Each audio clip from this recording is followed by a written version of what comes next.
Hey y'all, welcome to Sex Ed for You, the podcast where research meets reality. I am Lauren, a Certified Holistic Sexuality Educator. And I'm Holland, and I have a Bachelor of Science in Public Health. Sex Ed for You's podcast is for people who want to date and have great sex that is fun and safe and enjoyable. We like to empower our listeners to make informed decisions that lead to values-based living. Hello, friends. Welcome to Sex Ed for You with Lauren and Holland, where research meets reality. Before we get going today, we wanted to talk to you a little bit about our monthly membership program. It's called Hemlock, and it's because of a lot of things, and you can go to sexedforyou.com/Hemlock to read the whole entire story. But you get lots of things when you're part of Hemlock, and it's only $10 a month. So I just wanted to talk real quick because we're about to enter March, and there's lots of goodies that you get inside of Hemlock. So number one is on the first of every month, you get some journal prompts. A lot of my clients would finish sessions and they would say, you know, the one thing I miss the most is the journal prompts you would write for me. And so I thought, oh, I could do that. I could do that for a whole group of people. So journal prompts on the first of every month. Then we have a gathering every new moon, and it always pertains to a little bit of our book selection. We read a book for 3 months. And then we talk about some of the journal prompts as well as other, conversation starters that might be on my heart that month. We meet for about an hour and a half. It's beautiful. It is community driven. It is incredible, the types of conversations that go on in our new moon gathering. Then on the full moon, you get a podcast by yours truly, and it's only about 10 minutes long. It's usually whatever's on my heart in that moment. It's really raw. It's really personal, and it's really special and precious and sacred, and I love doing it. So if you are out there looking for community, looking for a way to get involved with other humans who are also unpacking sexuality, how they show up in the world, matters of consent, matters of belonging, this might be the space for you. Again, go to sexedforyou.com/Hemlock to check out more, to learn more. You can always email Holland, admin@sexedforyou.com with more questions. Let's get to our podcast today. Whoop, whoop, whoop, whoop. Hello. Holland's here. I am For those here. of you watching the Spotify and the YouTubes, do you see our coordinating outfits We do this today? every time. Oh my goodness. Holland is in this like sexy black bodysuit, black jeans, and Doc Martens, boots, and like a jean jacket. Yeah. I'm in this like black slip dress, also looks like a piece of lingerie. Yeah. And a silky blazer, tights, like sheer tights, and like loafers. Yeah. It's ridiculous. We're We both look in all like black. we're about to walk a runway together. Yeah, we do. And this We do happens this. once a week at least. Yeah, like we just accidentally sync. Even as I was getting ready, thinking maybe I should text Lauren and like let her know what I'm wearing, because we don't always dress up, like go all out sometimes for this we do podcast. like cozy, Yeah. top Bessie buns. But yeah. today I'm going into my follicular phase, so I was like, it is time to embrace the sexy. And I was she like, embraced no, it. It's like it'll be fine. Like whether we match or not. And then I walk in and we're wearing practically the same thing in different fonts. So Like we would be a great Canva graphic. we would be a great campaign. We could Pinterest this. 100%. Like, what do I wear to a shoot where like I want to look queer and inclusive and inviting and professional, but a little bit sexy. Yeah, this. It's really fun. This We is did it it. again. Oops, I did it again. Thanks, Brittany. So today, I have a fun topic for us. It's not really a fun, well, I guess it's fun. I don't know. I want Lordy. to talk about breakups, Okay. like in general. Okay. Yeah. Yeah. I saw this Instagram reel. The one you sent sent it to me. Yeah. Yes. And I thought it was so interesting because I think in relationships, especially hetero relationships, there is almost like a step-by-step way that I feel like relationships tend to end. And I feel like, I just think it's a really interesting phenomenon. 100%. Because it is typically this little reel that we posted. I'll put the link in the caption. Do you want to watch it really quick? Yeah. Okay. Betray someone you love. It starts with the realization that, I've been falling out of love. but relationships are cyclical. I know. You don't have it in you to go through another dip. I don't think so. You talk to your friends and they tell you what you already know, but you have to make sure. So in the meantime, you cosplay affection while they remain under the impression of a loving relationship. And then a strange thing begins to happen. You start seeing it from a third-person standpoint as you become more and more removed, and you start to grieve the relationship whilst in it. Then the guilt begins manifesting, partly due to the charade, and partly due to the foreshadowed acceptance that you're about to hurt someone you care for. Out of fear, you think, Maybe I can make it work. It's the comfort of familiarity. It tugs at you, but there's no growth in comfort. It's a necessary pain. You tell yourself as the fear of change turns into a bittersweet embrace. You practice, you strategize, Hey, can you come over? you mourn.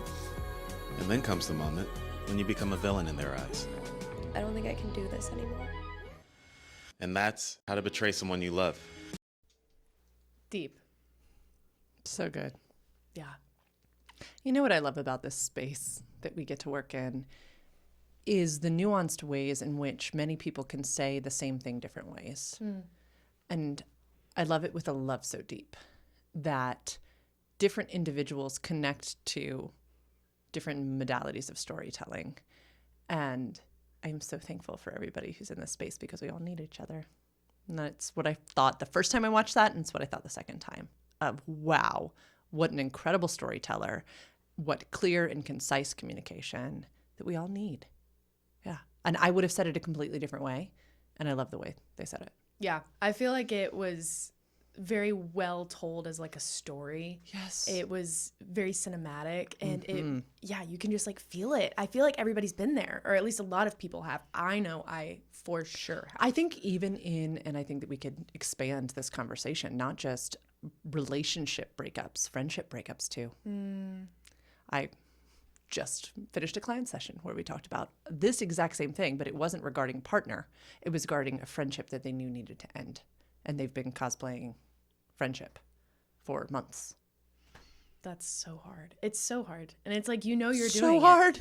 So I kind of want us to start at like the beginning almost and like walk through the steps of this video that we've just watched, and almost kind of like a breakup trope. Like it's similar to like a book trope of just, the realization moment. Because I'm so scatterbrained today. It's fun. It's because you're excited about something. I am so excited. excited. We're here for it. Because I want us to walk through the steps and then kind of look at it from an educator perspective and be like, what is the healthier way to do this? Because there is no correct way to do anything. Never. But I would really like for us to look at it from the perspective of how can we do this better for everyone in the situation. So that first step, that first realization of like, relationships are cyclical. We're going through a down. I don't know if I can get through that like this dip in the relationship. I would love for you to talk to me about that. So the first thing that came to mind is I bet it marks the end of limerence. So for those who might not be familiar with the term, limerence is a description of the period of time where you're in infatuation with someone else, where you are so drawn to them and kind of everything is new and everything is exciting. And we have this ability as human beings to kind of overlook faults, and we all got them. Like Honeymoon that. phase. Yeah, it is literally. We have so many terms for it. Yeah. And it generally has a lifespan. It does.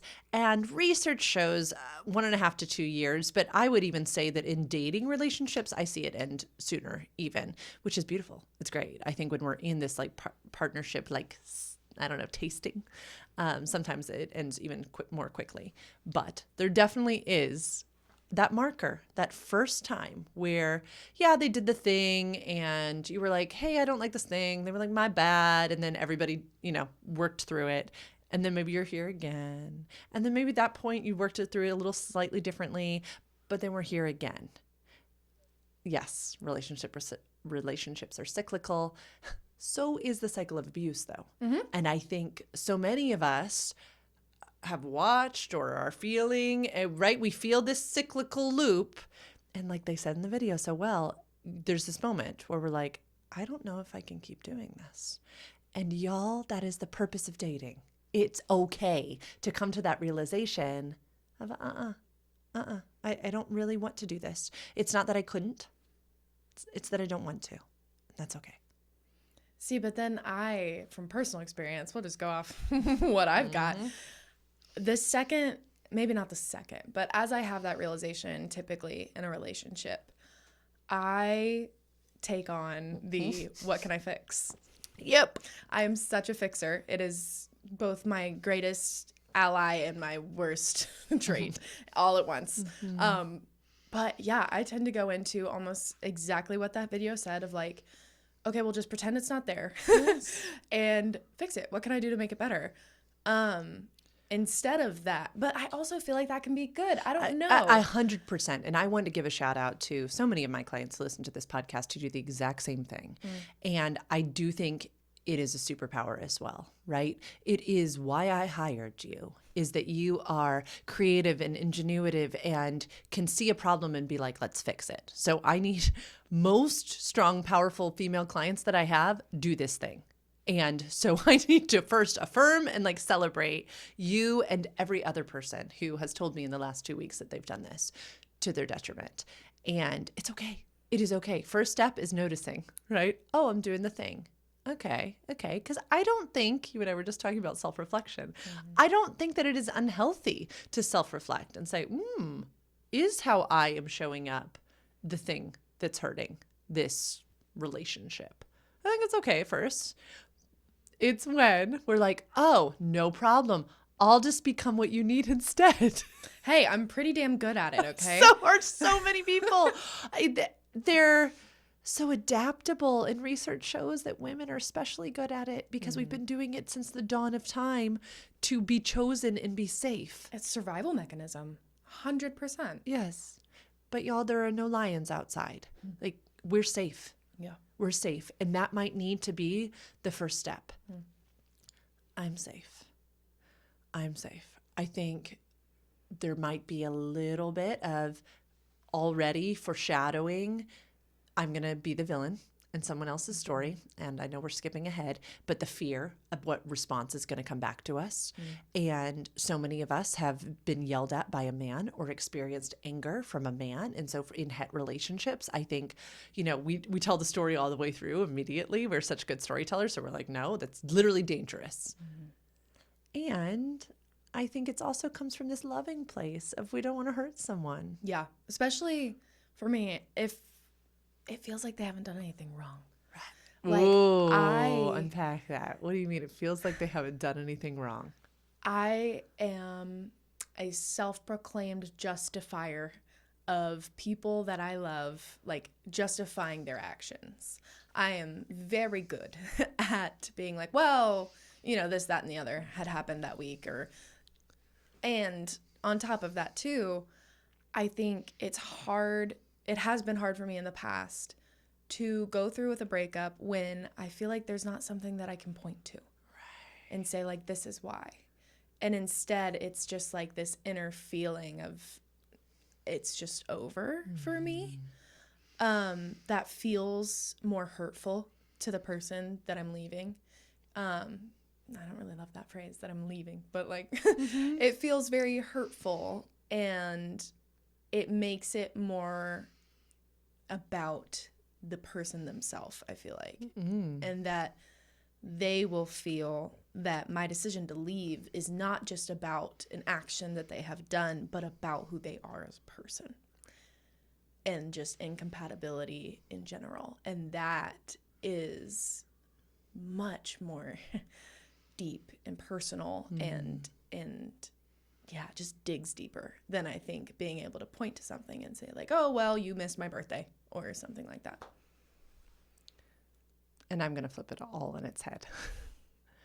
I think it is far more detrimental to human beings to back them into a corner where they will inevitably cause us harm and be looked at as a true villain in our eyes, as opposed to saying, Johnny, you've done nothing wrong. You are simply designed in a way that I am finding is not compatible with my needs. You are a beautiful human being who I only want the best things for. I want a person who sees in you everything they've ever wanted. And it has so nothing to do with you, so little to do with you. It has everything to do with me. And this has been beautiful and wonderful. And I want to sever this level of relationship way before we've done anything to harm each other, because that's when people really, yes, we should boundary. But why, oh, why do we wait for the shoe to drop and this justifiable, I loved that you brought that up, action, where then we can be like, this is what they did, instead of, no, I love Johnny far too much than to ever make him feel inadequate, This is about my needs, wants, and desires, and his needs, wants, and desires, of which he gets to have. How sad that so many people are walking around feeling like they're not enough for another person. What? That is ridiculous. We are all fully enough, designed differently, right? How it is falling down the whole of human design, designed so beautifully differently. And yes, I know that can be hard to swallow, especially for those of us who have received the opposite. For instance, my partner Trey moved here to Virginia before the pandemic. We didn't know a pandemic was coming. And several months in, I could just see the light go out from his eyes. And he said, I need to leave Virginia. I need to go back to California. I miss my friends. I miss my community. He is in LA County and they were being hit so hard. He was having a little bit of survivor's guilt. But he left me. And it would have been so easy to be like, what did I not do to keep this man around? And because of the communication that he somehow had within his body, Lord knows where that man gets his communication skills, he was able to leave me completely unscathed. I did not think I was not enough. And it was such a gift. Such a gift versus, yes, we've all done it. That like, oh, I'll just be more. I'll be less. I've always done the I'll be less. I've never done I'll be more. But I hear men being told to be more. Yeah. All the fucking time. So what I've gleaned from that was... Okay. Because you're right. Glean. I don't know. I love the word glean. I do too. It brings me joy. Brings me back to Ruth and Boaz is what it is. Yeah, same. Oh, the purity culture. Because I think you're fully right. I think you are completely correct. It is that even when I look into my past, I've let it go on too long, and that's when I have an action that I can point to, even though I already knew that it was ending. Right.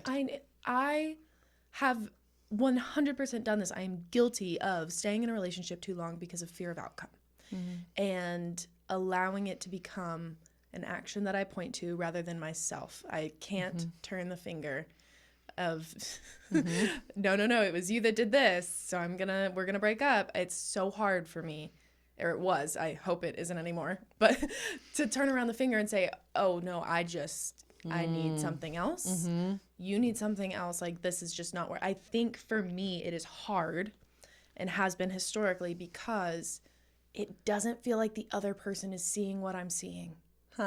It doesn't feel like they are feeling the gaps in our relationship that I feel and that I see. And I almost, even though typically I am a great communicator and those are things that I'll bring up, I'll be like, hey, I see this gap. Can we do something with this gap? Like, can we fill it with something? Can we work on this together? And maybe it's because I've historically dated straight men. So like, they don't always want to work on things. And I don't mean to generalize. It's just my own history. But from your personal research. Yeah. Your field work. Yeah, I've done it. I've done that field work. Anyway, so when I've brought up those things, it almost feels like they don't see the lack of value in those gaps that I see. They don't feel that hurt the way that I do. So when I say, this just isn't working, they're like, what do you mean? Like, where are you coming from with that? Like, it's almost as if they think it's coming out of the blue. And I'm like, but I've told you 6 times that this is bothering me. And, that's an entire issue on its own. Right. But it's, the difference, I think, is a lot of communication. So much. And I just, so beautiful, everything you're saying. That I sent you a podcast this morning and they were talking about relationships and human design, right? And that so often we try to use typographies, Myers-Briggs, Enneagram, human design as a way to fix another person. Let me show you the gaps you have in yourself. Let me show you how you're not the most realized version. But that's not what we're supposed to be doing at all. It is supposed to be a self-enlightenment journey. And trauma-informed care would say, it is never our job to tell someone when they should grow, how they should develop, at what speed, right? And I love that you brought up, others might not feel the gaps that we feel. And what do we do with that? Right? Do we insist that they need to get their heads out of their asses and realize what a fucked up communicator they are? Sure. Or we could be like, now's not your time, bud. Yeah. Straight boy, right? Like, oh, okay, I see that we have different needs, wants, and desires. Yeah. Respect you. But boy, oh boy, I love that you brought that up because yes, oftentimes somebody is perfectly content Yes. in that level of relationship. That doesn't make you, Holland, wrong. That doesn't make any other person wrong. Your desire for something different. It's the same thing when I work with couples and one desires sex more than the other. The answer to the problem is not tell him to desire sex less. He gets to have that desire. That's beautiful.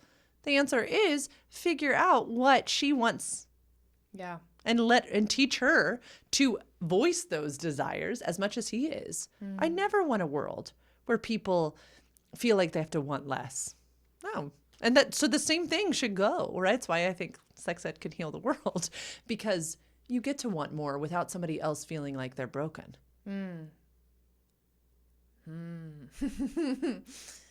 Right? Or am I wrong? Am I off here? No, I think you're right. I just see, I don't know. I think it comes back to what I've told you, like in my personal life, of like, why does it always have to be me though that's teaching, asking, wanting, desiring? Why?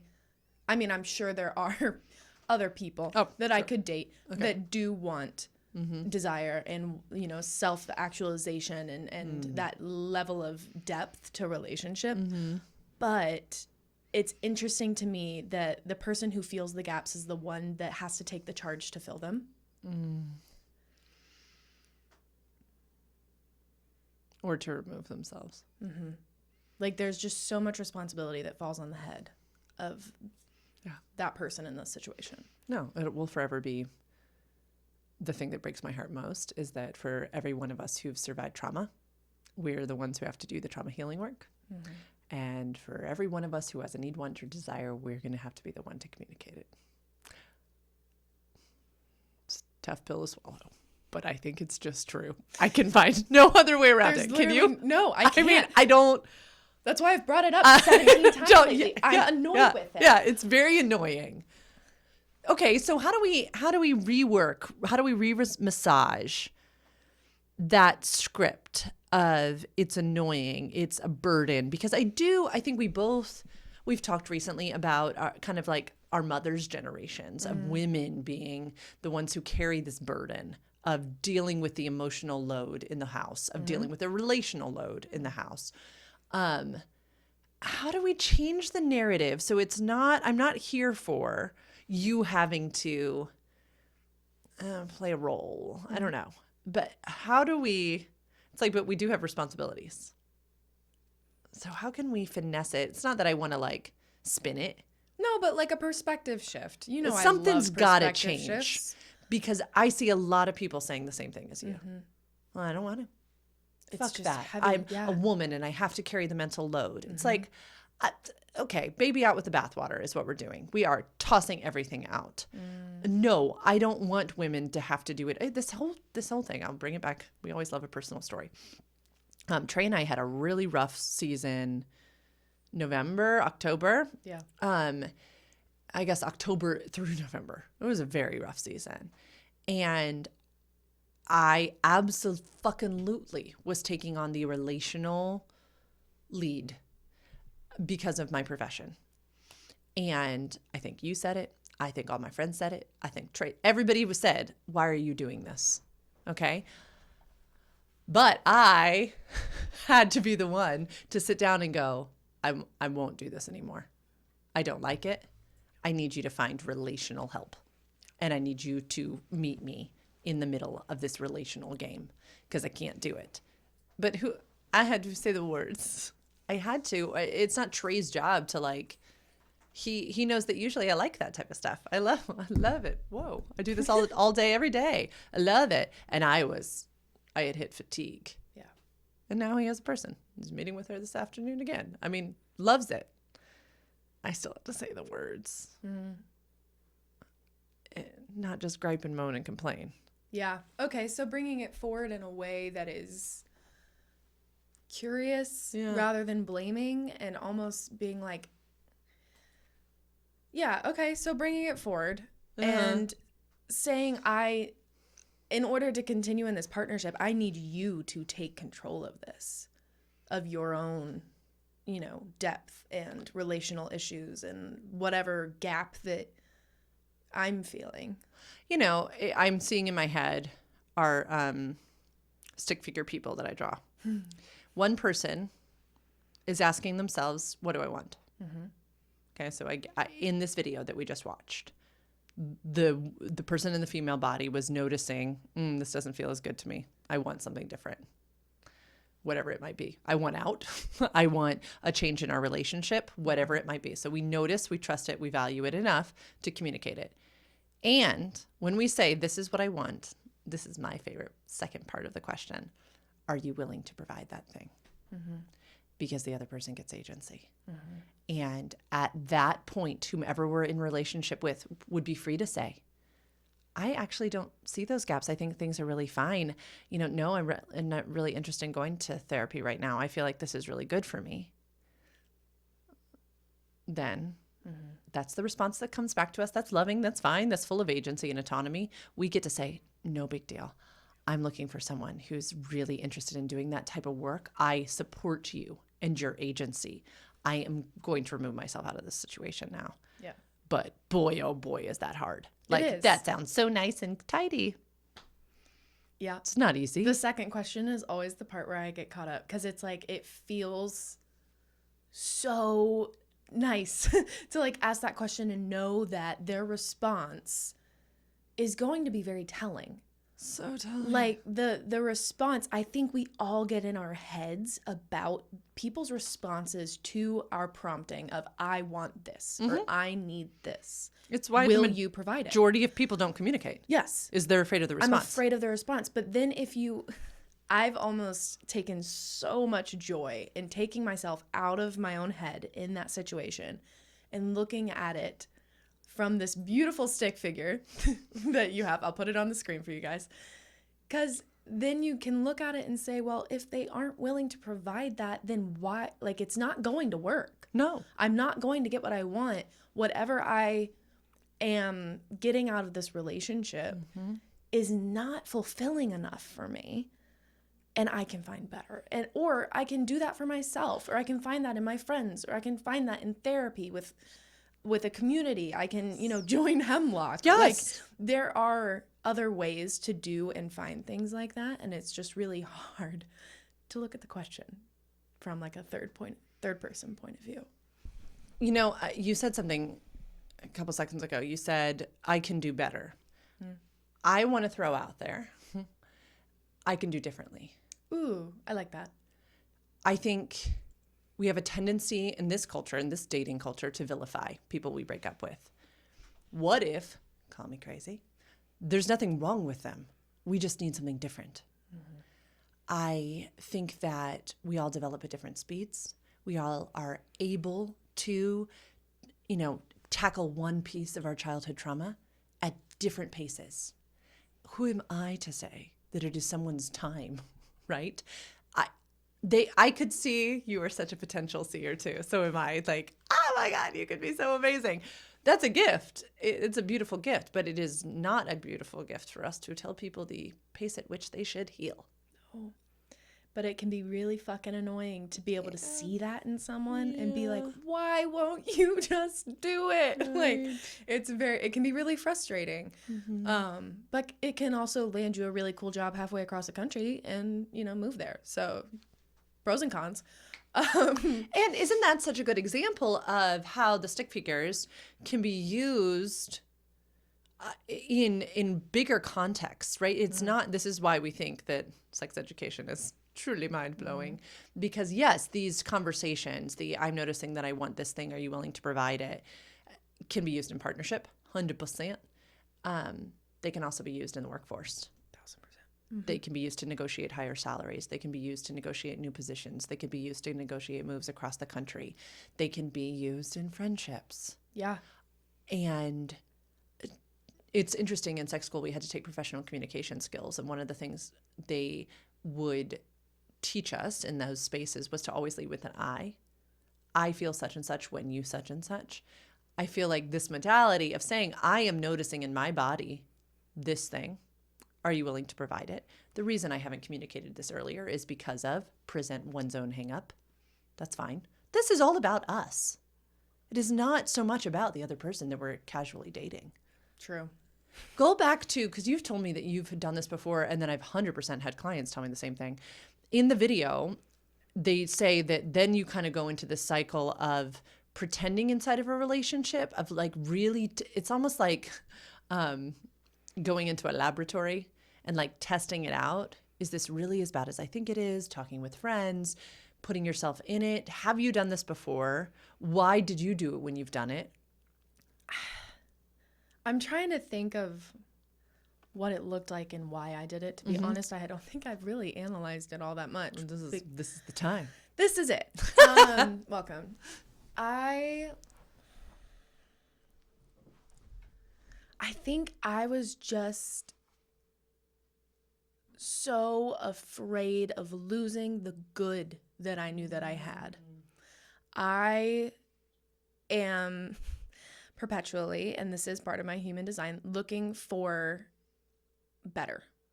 Like what is, like how to improve and what can I do that's better and more, and like it's not necessarily that people aren't the best or the best that I'm ever going to get, you know? It's more so that I tend to be like, well, is this relationship like the best relationship that I could be in? That nothing to do with the partner, but more so like, is the way that we mesh, is the way that we live our lives together the best that it could be? Is there a person who is going to, or is capable of living life as my partner in a way that it is better than this? Because I was feeling the gaps, because I was feeling like parts of me were hidden or parts of me were suppressed.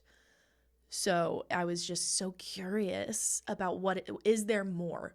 But at the same time, the relationship that I'm thinking of, it was so good. It was not bad at all. It was wonderful. I was so seen and valued and loved. The person helped me come to a lot of realizations about myself and about my life and about who I wanted to be. It was a very pivotal moment of my life. And that partner was a huge catalyst for me becoming the woman I am today. And so I was like caught between, is there more and am I just ungrateful? So I went to my friends. I went to probably just my friends. I mean, I don't really talk to anybody else. So I went to them and I went to my journal and I went to my therapist. And I was just like, am I crazy? Am I crazy? And for everyone to reaffirm, just like they said in the video, like for everyone to say like, no, these gaps are worth you looking, because they're gaps that matter to you. It's not just that you don't like pineapple on your pizza. It's something that is going to be affected for the rest of your life. Like these are things that you are more than welcome to want and desire, like to search for in another person. It's not that you're just looking for better. It's that you're looking to fill a hole in yourself that is worth filling. 2 questions. 1, is it tragic that the same person who draws out of us these incredible gifts could also be the same person who basically enabled us to outgrow them? Yeah, I mean, yes. That's just tragic. It was extremely tragic. Right? And it felt like betrayal, truly. Yes, like right. You've done so much for me. You've brought this out of me. And now, like, you've set me free to keep going. Yeah. And, oh God, our culture is obsessed with like relationship escalators too, right? You hop on and then you stick with this person and you stay with them for forever. Ooh. Yeah, let's just like give voice to that, because I think that's a perfectly beautiful reason to justify trying to stay in a relationship. And then I was, by not acknowledging that that partner did enable me to move on from him, I I stayed in a relationship too long and I hurt him more than I should have. Exactly. I hurt him so much more than I should have because I was afraid of hurting him. Because I was afraid of being brave enough to say, this isn't working. Like, because you've catalyzed me. You've turned me into this amazing human being. And I love you for that. But, and I couldn't get that but out of my mouth. Like, I just could not, because I was so terrified of, like, I felt the own betrayal. Like, I saw the villain. I knew I was going to be the villain. No matter how it went, I knew that at the end of this relationship, however it ended, I would be the villain. And I just couldn't come to terms with it. So I just kept waiting and waiting for something to point to. Like I said in the beginning, I wanted something to point to because I couldn't justify in my own head just leaving because I knew that there was better. For you. Yes, yeah, he was not incredible. Yeah. Amazing human being. But isn't that right? I think that, I know that was in your head. And I think so many people take it personally. What Holland is saying is not that she was looking for, oh, you're just a shit show. No. Oh, old boyfriend. Let me go find a better boyfriend. No, she was saying she's got this internal motivation to grow, to become, to be better, right? Like, and it's okay if that's not somebody else's word. Hear her. She is saying better for her. She knew it. She knew it in her emotional authority, in her gut. There's something better, and I must go. And yeah, let's talk about this villain piece for just a second. Well, okay, before we go to that, I also wanted to say that so many of us are shaping our dating relationships upon relationships that have lasted for 50 years, or all celebratory of well, the mark of a good relationship is longevity. I want us to unpack that a little bit. For the longest time, women were property in this culture. And the reason so many marriages stayed together is that women did not have rights to bank accounts, to many other things. So before you, celebrate that 72-year marriage at the wedding, take a fucking break and see if this woman ever had an ability to function on her own. And I think we forget that was not that long ago.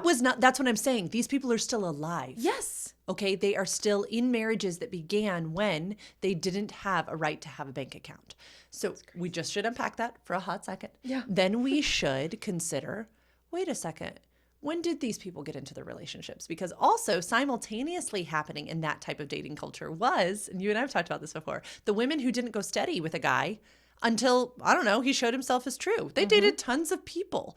So also, before you are setting your sights on having these long-term relationships that are an indicator of success, check within yourself.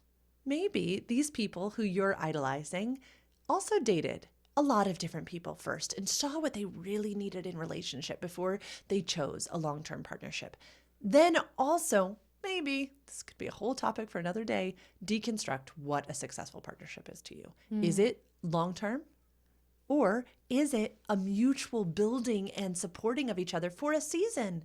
And then we part ways. Is it polyamory? Is it consensual non-monogamy? I don't know. Everything's on the table, my friends. But we owe it to ourselves to deconstruct what our measure of success is. Yeah. And on that same exact vein of, what do you actually want out of a partnership? Yes. What is it about a partnership that is so appealing to you? And those questions are questions we can ask on our own before we're even in partnership. I think you should. I rarely say should. I think you should. How wonderful would it be? Yeah. Journal that. Yes. And then to Holland's note that she kind of so beautifully said before, you might become a different person inside a partnership. And that's okay too. So if you went in with goals, aspirations, say you went in thinking consensual non-monogamy is for you. You know, you went in thinking this, that, or the other thing, and then you're finding yourself really bonding with this person. And you know what? I did want to be solo polyamorous, but now I'm really thinking this person might fit better as a primary nesting partner. That's really interesting. It's always okay to renegotiate. It is always. Please acknowledge, though, that person you got into a relationship with might still think you're back at point A. So if you're feeling a difference, we need to communicate. Same thing if you got in thinking, ooh, no, monogamy is for me. This is what I want to do for the rest of my life. And then you find security, you find safety, you find this expansiveness within yourself. You want some adventure and risk. Communicate that shit. But it always goes back to us. And communication. Like, I don't, let's go back to the villain thing. Because I think in an effort to not be the villain in somebody else's story, we end up vilifying the other. To Or feel better allowing- about ourselves. Yeah. Yeah. Almost turning them into the villain too, because not even just vilifying in like a mental way, like literally turning them into a villain because you are in a relationship that you don't want to be in, and they feel that. They feel that. And so then it becomes, yeah, they do become the villain, but you're both villains now because you're both doing shitty stuff to each other because you shouldn't be in partnership together. And let's just call it what it is, my loves. It's ego. We are human, as you all saw in last week's podcast. We are all human. When I was in a season where I lived in this condo building, and my next door neighbor was this 72-year-old retired high school teacher at like a private school locally. And he would like slide notes of encouragement under my door. He would handwrite these letters to me. They were so beautiful. And I like brought myself back to life in this condo building. I was a single mother. So many stories we could tell. But that's the season in which I met Trey. We moved out. We bought a house. The other day, I kind of ran into him on the street. And he said, "How are you?" And I said, "You know what? I think I realized that once I finally was okay with failure, failing other people, failing myself, failing my daughter, failing my ex-husband, failing my community. Once I finally got out of my own way, I found freedom on the other side. And what I realized was my propensity to avoid failure at all costs had much more to do with my ego and not wanting to be perceived in a certain way than it ever had to do with the failure itself." Relationships are going to be full of humanity, and it is okay to grow into a new version of ourselves that is beautiful and should be celebrated. And we might need to leave, and that might mean that we fail somebody else. And are we okay with that, with not being liked by everyone? I think cancel culture is so dangerous, right? And we're so afraid of like them being canceled by the whole group of friends. Well, aren't we okay with it? Right?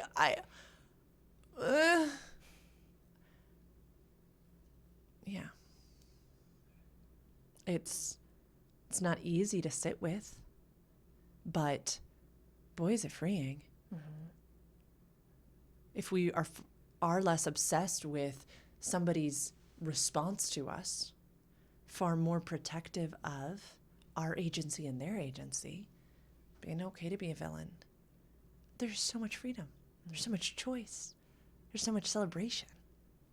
Okay, that was my soapbox. I'm done. And it all goes back to the stick people. To our stick people. All goes back to the stick people. It always does. Literally everything we talk about. But I think you're completely and totally right. And I think in that situation, too, of removing your fear of failure, removing your fear of, disappointing and being perceived. Yeah, and my failure might be somebody else, and like a different emotion in somebody else's body. Totally understand what you mean, though. I think it does, to some degree, too, remove the vilification of it. Yeah. Because it's not necessarily that you're going to be a villain. It's this fear of a certain emotion that's going to be at the end of the line. It's not necessarily vilification. Could be you're afraid of failure. Could be you're afraid of embarrassment. Could be you're afraid of loneliness. All of these things are terrifying and for multiple people. Like, everyone's got their thing that they're afraid of. And having to come face to face with that is really courageous.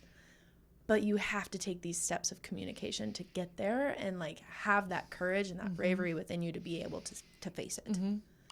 And more personal story, I was deeply vilified by my ex-husband. Yes. So for those that don't know, I was married for a decade to a man who is now happily gay.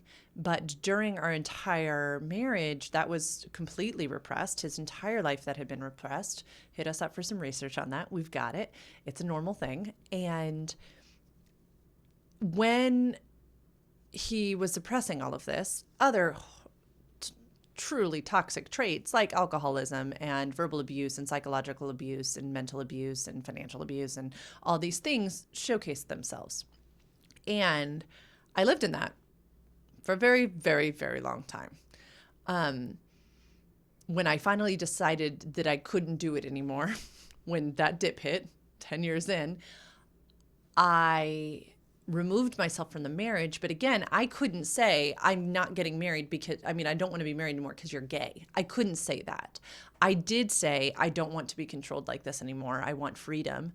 But in a lot of people's eyes, it was not enough. Mm-hmm. And I did say, this is what I've been living with, told my stories of control, of these parasomnias, of all of these things. I told my truth. Again, it was not enough. And it was not enough, like the burden of proof was sitting here on my shoulders. And I wasn't proving to him or the world that this was just cause for divorce. And so my name was strung through the mud. Yeah. And I was called every name in the book. I was yelled at. I was cursed at. I was threatened. All of those things came true. Mm-hmm. The thing that we fear the most, all of it came true. Publicly slandered, like publicly called everything. Mm-hmm. It died down. Years went by. Wouldn't you know, he came out as gay. And we had to come to Jesus. You better believe it. Of me saying, get your ass over here because I am so happy for you. And I need to rage for a moment for Lawrence 4 years ago that you discredited and that you said a lot of mean things to about. And that's great. Now we have a healing relationship. That's beautiful. But I just need people to know that sometimes it's not, you're really not going to be the villain in their lives. Sometimes you really will. Yeah. Like I was the villain and there was nothing I could do to change it in the minds of my ex-husband or my entire community. Yep. And it sucked. And it was crazy when I would wake up every morning and be like, oh, I guess this is what it's like to live as the villain. And I was totally in my villain era. And there was a freedom there too of, oh, wait a second. I actually don't have any ill intentions out there. I am getting up, doing my journaling practices, loving my daughter, making lunches, going to work every day. Oh, well, wait a second. Okay, this is just perception and projection. No. Wait, whoa. What if I'm just okay? It was mind-blowing of my greatest nightmare came true and I was still functioning. And you look great in black. So. Thanks. I was mourning and it was really fine. It was, guys, if you haven't gotten the chance to be the villain, I highly suggest. Go be the villain. Yeah. Try it out. Because they're not actually that bad. They're not, it's not even all it's cracked up to be. No. It is simply just the perspectives of somebody else. Because you are, sorry to put it this way, you're the fucking main character. In your life, you are the main character. Don't be like a selfish motherfucker, but realize that it is your life and take control of it. And don't just let somebody else's perspective dictate your choices, your decisions, and your desires, because you are the main character in your own story. Mic drop.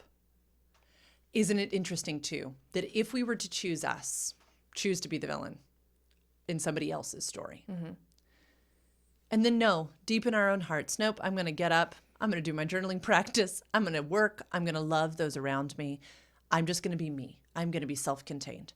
That's actually beautiful, right?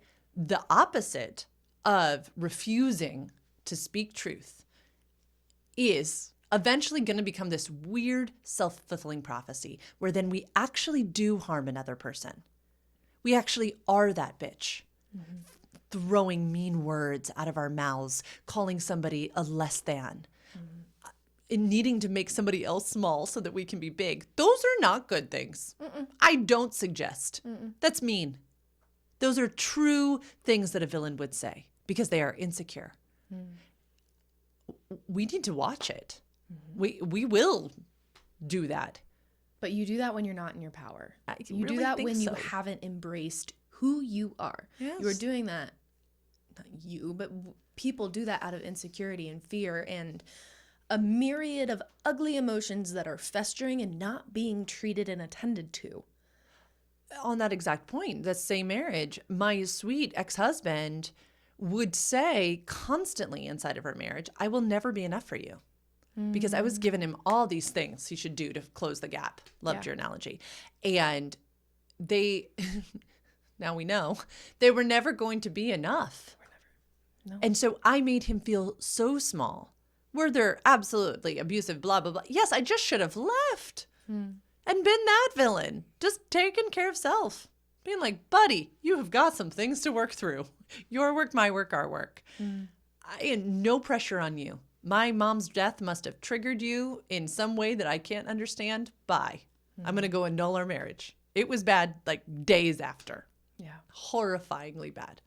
But gotta hold to it, right? I don't want to be ungrateful. I loved that you said that earlier. And I made him feel so badly. That's shame on me.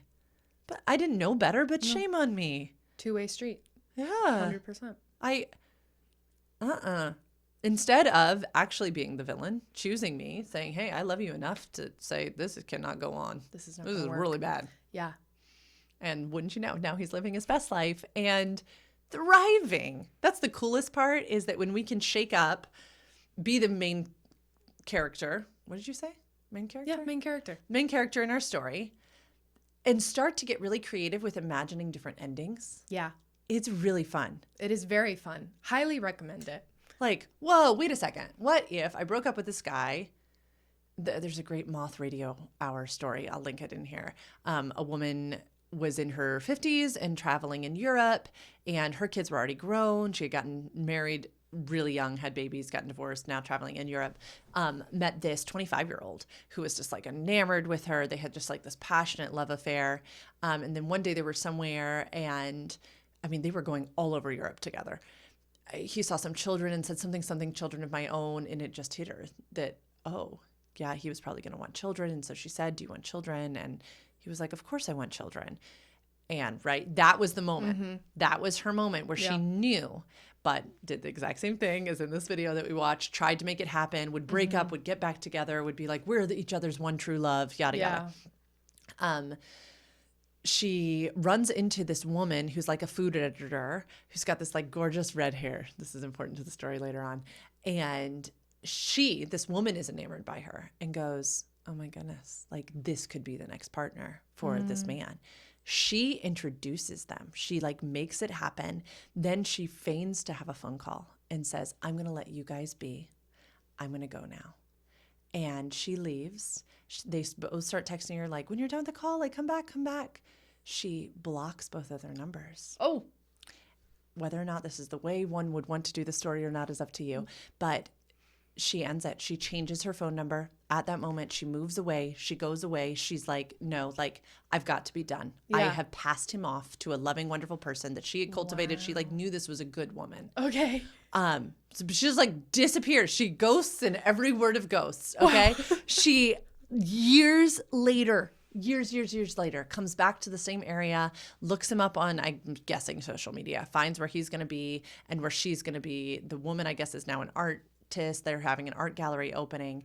She comes to the gallery opening and I guess has told them ahead of time that she's coming or asked consent to come, and enters the gallery, and a little child with red hair runs out to her arms and says, are you the fairy? Oh. Because the story they've told this child is that the reason that she exists is because there was a fairy in their lives. Oh my gosh. I have like chills. I do too. We will link it in the captions. But it is the perfect example to me of loving someone enough to know that we're not right for them. And loving them enough to know that they deserve every good thing in the world. Is it the harder choice? Fuck yeah. Yeah, it is. And there's more endings. There's more endings than the small little stories that are told. There are big endings. And we could be somebody's fairy. Well, we got to end there, so. Then they'll say. Little redheaded child running into my arms. Write your own story. I really do think that's a beautiful perspective to have, to look at your life as the main character, as a movie, as a book. And honestly, one of my favorite things to do is journal that way. Yes. Like, journal your next chapter of life that you envision yourself in as a book, as a chapter of your story. Write it that way. Write it in the third person point of view, because when you take yourself out of your own body and see the perspective of your life as just this beautiful, holistic, well-rounded story, it can be so enlightening of like, oh, well, this is clearly the right choice for this character. And then you're like, the character is me. And remember, too, that the greatest stories of all time are filled with challenges and obstacles to overcome. Stories where everything goes perfectly for the heroine are boring as hell. So boring. So it's okay if our lives have some obstacles and some bumps and some bruises and U-turns. It's okay. It's character development, baby. Yeah. Buckle in. Yeah. You're going to come out the other side even cooler. Yeah. This was a fun discussion. It was. Thanks for listening, guys. You want to wrap it up?